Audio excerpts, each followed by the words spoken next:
I will now call to the podium a distinguished American, a man who is, in fact, someone who has the right stuff, which includes a doctorate in aeronautics and astronautics from MIT, selection to the NASA Apollo program, selection to a NASA Apollo program moon mission, selection to a NASA Apollo moon mission egress from the capsule on the moon, returning to our world to write several books, found the Institute of Medical Sciences, develop a number of scientific exploration initiatives.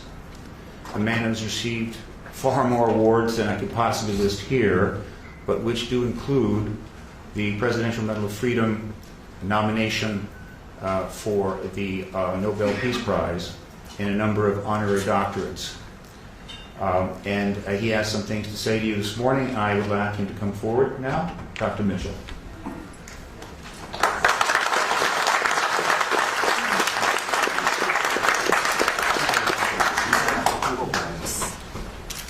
Thank you very much for being here. My story with regard to the disclosure process is very simple. I grew up in Roswell, New Mexico, the site of the first UFO crash, the alleged UFO crash. And my story is as a result of growing up there. I was a senior in high school, just going into my senior year in 1947, when on one day the Roswell Record announced that an alien craft had crashed, and the next day changed that story and said no, the Air Force said that was a weather balloon. And since I was on my way to college and more interested in those things, I didn't pay much attention to it at that point in time. However, my family was in the agribusiness. My grandfather was a cattle buyer and sold registered herds bulls to the ranchers in the area, knew everybody in the area, in the Pecos Valley and beyond, sold cattle into Arizona, western Texas, and was affectionately known as Bull Mitchell in those parts. And so it was not unsurprising to me later on that the lore of the area, of our friends and the people in Roswell, including the sheriff's department, and a military friend of ours, a major who was also turned out to be a friend of Jesse Marcel, who was the first Air Force officer on the site of the crash. And this Air Force officer was in administration. He was not really involved, but he eventually told me his story, and that's how I became involved. So after my Apollo flight, I did very little. I knew nothing but the lore of the region up until that point. But after my Apollo flight, when I was back in the area and visiting relatives and friends, some of the people in the area who had been involved, what I call the old timers, who were involved in the 1940s, 1947, and subsequent with the Roswell crash, and people like in the sheriff's department who had been to the crash site and were supervising traffic. My friend and friend of our family, the major, who was an office mate of in the administrative function at Walker Air Force Base.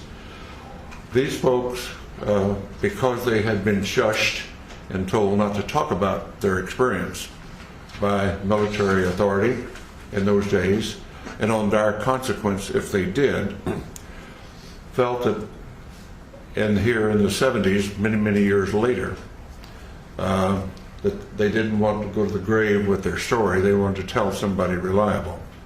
And being a local boy and having been to the moon, they considered me reliable enough to whisper in my ear their particular story and their association with the Roswell crash, including the family of the undertaker who provided coffins for the alleged alien victims, and others on site who had been involved or knew the story. And of course, eventually I ran into Jesse Marcel Jr., the son of the Jesse Marcel, who was the first military officer on the site, and knew his story, and knew his story well, and we became friends in later years in this disclosure movement. And at some point, about 10 years ago, and I can't remember what date it was right now, when the disclosure movement was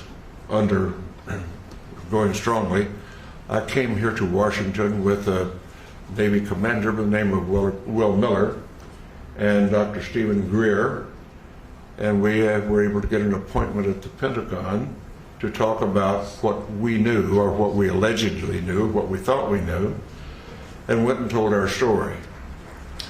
And the powers that be at the Intelligence Committee of the Joint Chiefs of Staff listened to our story and said, the Admiral said, well, I don't know that story. I don't know that that's true, but I will find out. So we departed, went on our way, and subsequently learned through Dr. Greer and through Will Miller, and that those stories had been confirmed, and that the Admiral had been denied access when he tried to get into the inner workings of that process.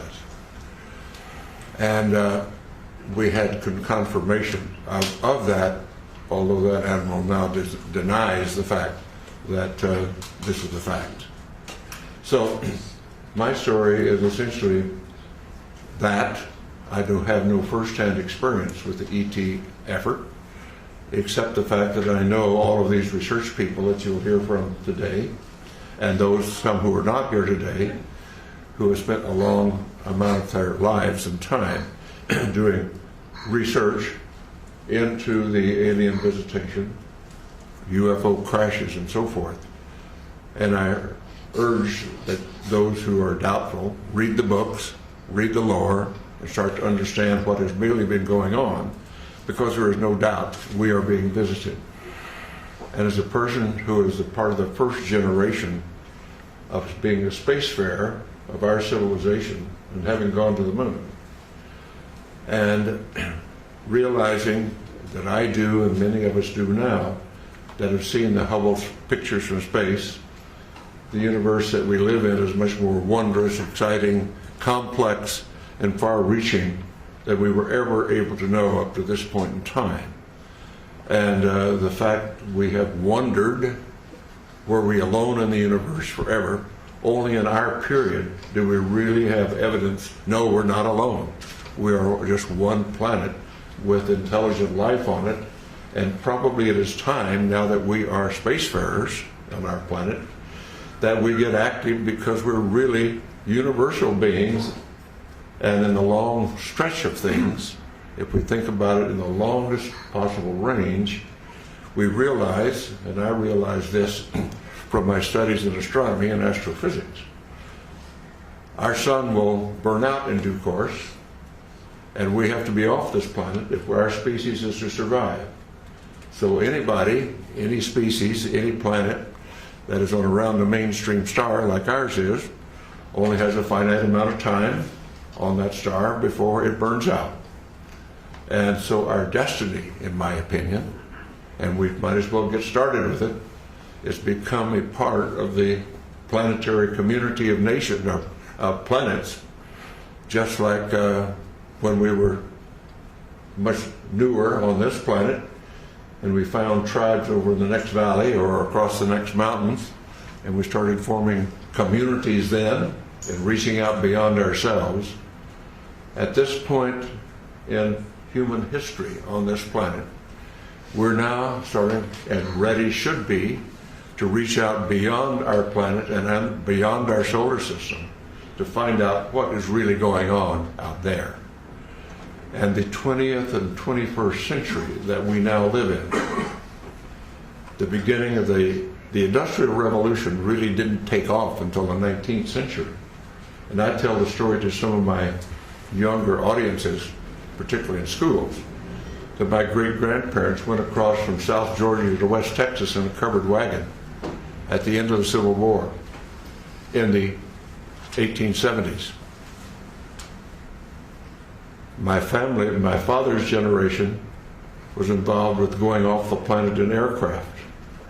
And less than 100 years later, I went to the moon. So some covered wagons to going to the moon in less than 100 years is a history of the development of our civilization in not our lifetime, but a couple of generations. And so it's time to start thinking in those terms. And particularly since now, in the 20th and 21st century, we suddenly find that due to our expertise and our genius in science and technology, we have exploded our population from under 2 billion at the beginning of the 20th century to over 6.5 billion at this point.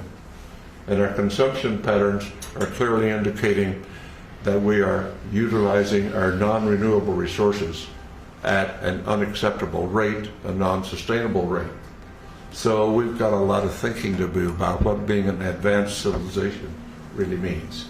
But let's put all that aside for a moment, because we're here to talk about disclosure.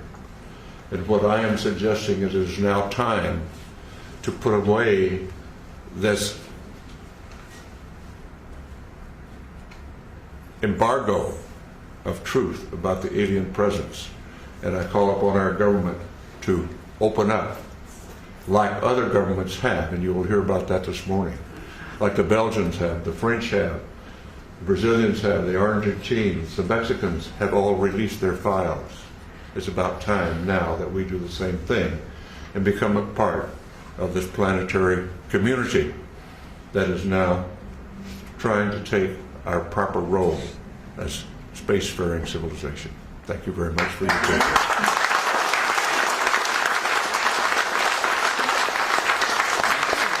All right, now, would any of the media like to ask either of these gentlemen a question at this point? Any of the reporters? Yeah. Alan? Can you tell us, Dr. Mitchell, exactly what the locals of Roswell told you, if you could remember specifics? On the mic. Yeah. The essence was that the Roswell event was an alien craft, that it was not of this planet. That's the essence. What they really told me was their particular, each one had some particular part of it, like a sheriff's deputy was controlling traffic but heard from what the other people what was going on. The family of the undertaker told about the small coffins that were created for the alien bodies. And my Air Force family friend said yes, he had heard the same thing from Major Brazel. Each one of them just told what their portion of the activity was all about.